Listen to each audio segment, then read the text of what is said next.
Vamos mergulhar num dos processos mais brutais e impactantes da história, a escravidão africana. Para a gente conseguir entender o mundo de hoje, especialmente aqui nas Américas, a gente precisa olhar de frente para esse sistema. Então, vamos juntos analisar os pontos-chave dessa história tão complexa. E para começar, é fundamental ter a dimensão do que a gente está falando. Olha só esse número: mais de 12 milhões de pessoas. E isso não é só uma estatística, né? São milhões de vidas, de histórias, de famílias, de culturas. Tudo isso arrancado à força num deslocamento que literalmente mudou o mapa do mundo.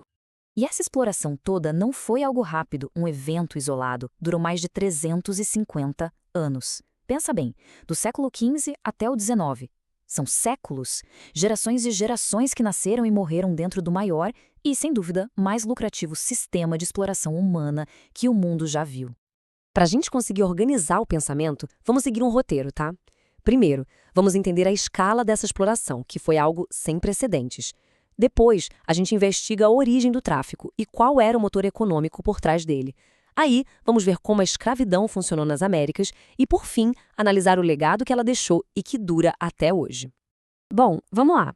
O tráfego transatlântico não foi só mais um capítulo de escravidão na história da humanidade. Não.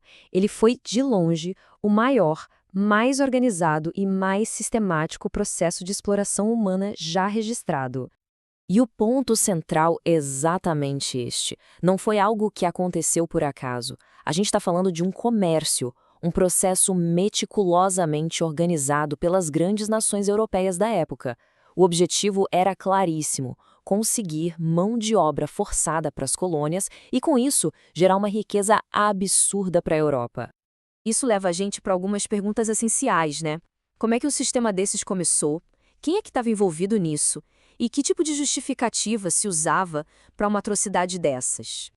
A pergunta que não quer calar que muita gente faz é: mas por que especificamente pessoas do continente africano?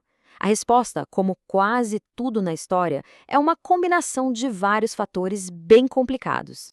Existiam as justificativas que eles chamavam de práticas, sabe? Como o fato de os africanos terem conhecimento de agricultura ou a suposta resistência ao clima. Mas, na verdade, a base de tudo era uma ideologia racista, uma crença na superioridade europeia.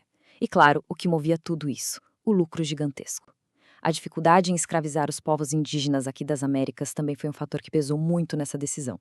E quem eram os grandes chefes desse esquema na Europa?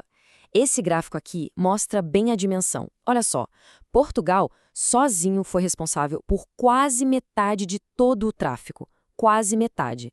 Logo depois vem a Inglaterra. Juntos, esses dois países dominaram esse comércio desumano por séculos a fio. Certo.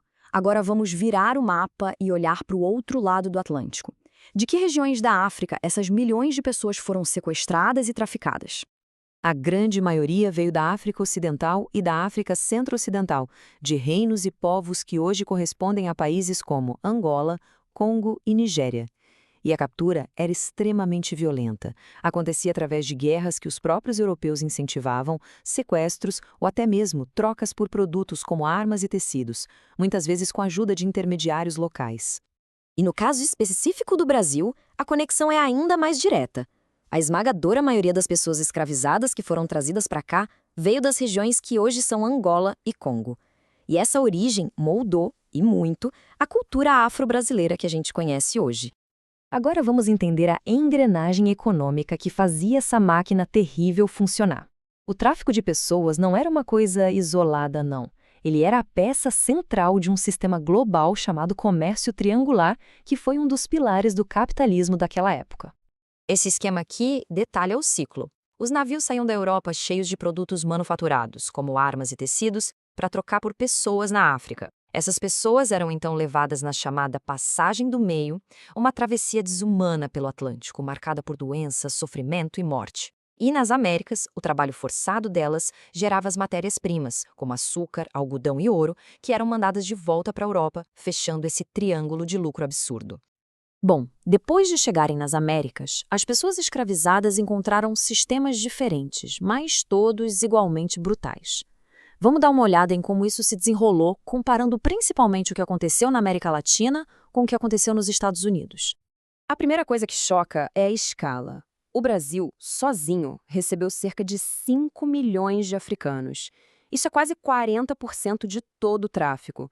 Agora compara com os Estados Unidos, que receberam por volta de 500 mil. É uma diferença de 10 vezes. E isso, claro, ajuda a explicar muita coisa sobre a história dos dois países. Mas as diferenças não eram só nos números, não. Na América Latina, e principalmente no Brasil, a mortalidade nos engenhos de açúcar e nas minas era altíssima, o que exigia um fluxo constante de novas pessoas sendo traficadas. Já nos Estados Unidos, foi criado um sistema de segregação racial extremamente rígido, e a população escravizada cresceu principalmente pela reprodução interna, onde os filhos de mães escravizadas também se tornavam escravos. O fim desse sistema foi um processo longo, difícil e muito violento. Foi marcado por grandes revoltas como a do Haiti, a maior da história, e guerras, como a Guerra Civil Americana. E aqui tem um dado que marca a nossa história.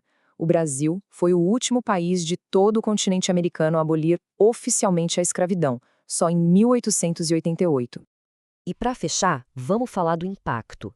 A abolição, assinada no papel, não apagou as marcas deixadas por mais de 3 séculos de exploração. O legado da escravidão é muito profundo e, sim, ainda hoje molda as nossas sociedades.